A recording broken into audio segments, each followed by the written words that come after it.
It's April the 1st, says it all, and it's 12 degrees in here. It's a lovely day, but it's cold wind. Okay, the last few days I've been trying to clean out this fuel tank. Here I am again, petcock is off, filter is out, that's the filter, and there was loads of gunk in there, sediment, what have you. So I've been flushing it out with petrol. I think using originally when I cleaned the tank out, this was probably 18 months ago, with the electrolysis, I flushed it out with water as you're supposed to do and put some vinegar in there to negate the soda, and then I put a mixture of oil and petrol in, swished it around to keep it. I knew it was going to be some time, so I put oil and petrol in it as a coating. Then I drained that out, and I've tried, it rusted up again, so this is, as you know, 3 times now. I've cleaned it out, but I'm rinsing it out with water. They're all water-based solutions that I've been de-rusting the tank with. And I think there's a lot of oily residue left in there, which has trapped all the sediment. And of course the water won't wash it out. As I've been using various pots and things to catch the fuel in. And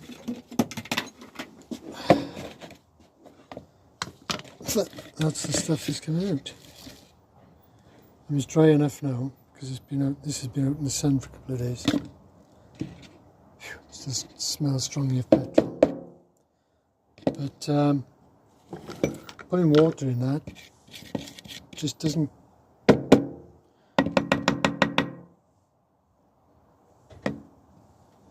focus. It doesn't shift it. It's oil based. So I've been flushing it with petrol anyway. I've gone through about 10 litres of petrol so far. And I've got about 3 litres left, so I'm going to do 1 or 2 more. What I'm doing is rinsing it into this jar, putting a small amount in, swirling around, pouring it out into this jar, and then I can see how clear or not. There's still some residue from the last time I did it, and it's a lot less. It's getting less and less. I can't open that one handed. Anyway, clean that out now. Just wipe it out, and do the next session of drainage. I'll show you what it looks like. Other things I've done is fitted some bar end mirrors here.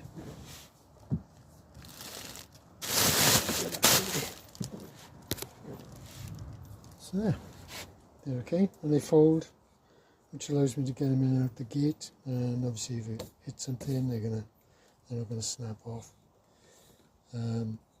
Adjustable by Allen key, alright, they're quite sturdy, and they fit it in okay. So that's about all I've done. I've had this off again, it's not back on yet, because I had to take the fuel pipe off. That's impossible to get at with the air filter housing in place. And I've been checking things over to make sure it runs. It runs on easy start, so there's nothing else but the fuel that's causing the problem. And the fuel, I drained the carbs out. The fuel that came out of there was very, very cloudy. So it's got oil in it, and that's not good. I think it probably thinks it's diesel more than petrol. Anyway, here we go. I'll update this in a bit. Well, after hours cleaning the tank out, it's back on. Some fuel on. I had a fuel leak with that posh fuel filter, so I put the old one back on. Just cleaning it out. caused a bit of paint there to the fuel leak. Okay. Anyway, this is it.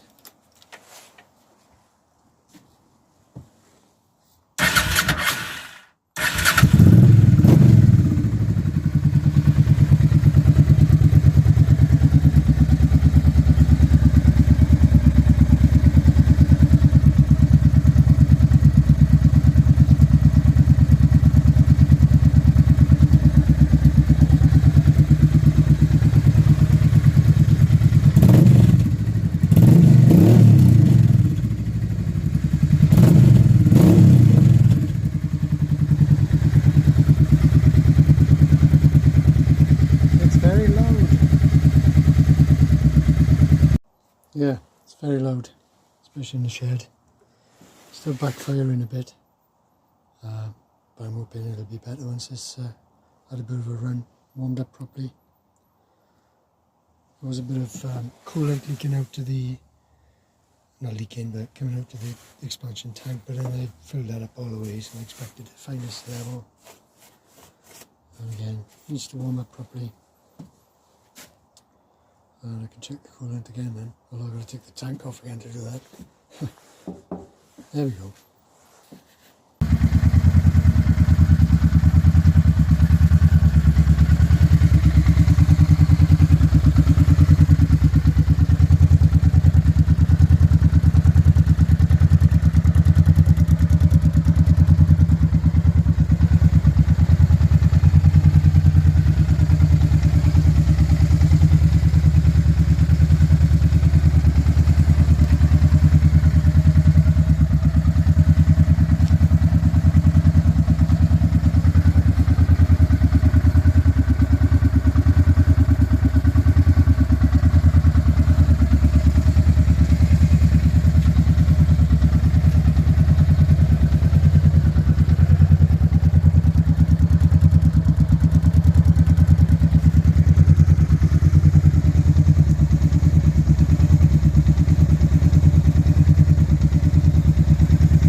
Fitted a bracket on the exhaust. I had to order a new one. I couldn't find the rubber insert for the old one, so I bought another one.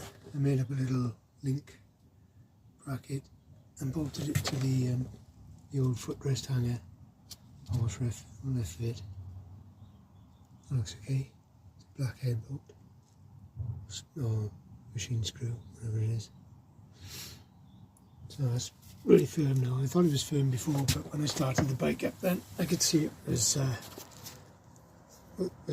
shaking, you know. So better to have it solidly mounted, which it certainly is. There we are. Good. I have a new fuel filter, but I'm not going to fit it quite yet. I'll put the old one on. I'll take it for MOT, so it'll have a bit of a run, get some more of that fuel through, and then change it. I think that's a good plan. These plastic caps have been kicking around on my bench since starting the project, really. Been for ages. They're from to fill in the covers for the swing arm bolts and frame engine bolts. It's right there. There's another two, I can't remember where they are now. I'll find them anyway. So I'm going to clean them up and give them a paint. Stick them back in. There we are, several coats later, looking okay. Not brilliant, because they were oversprayed and damaged, and whatever I could mix out of them. But you know, they're okay. I should have rubbed them down more probably. Smooth them out a bit. But there we are. They're all marked, chipped, like I said.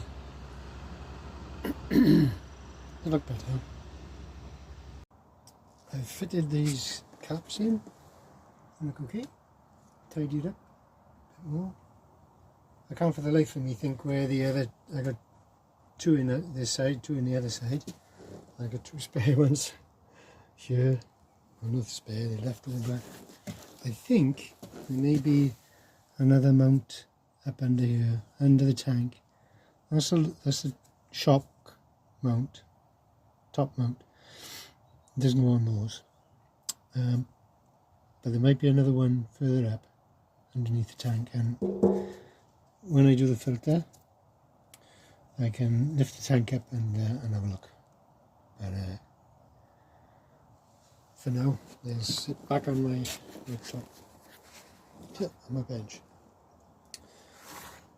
What else? I've cable tied the wiring up here, and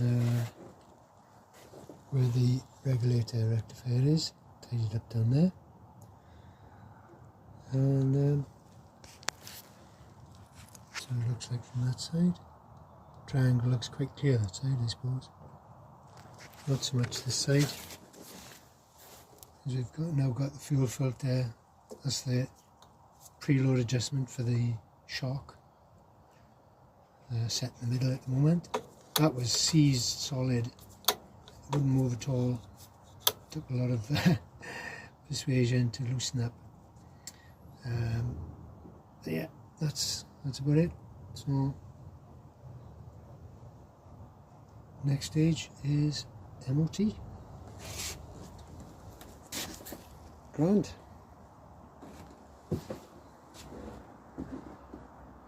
Looking good. Bye.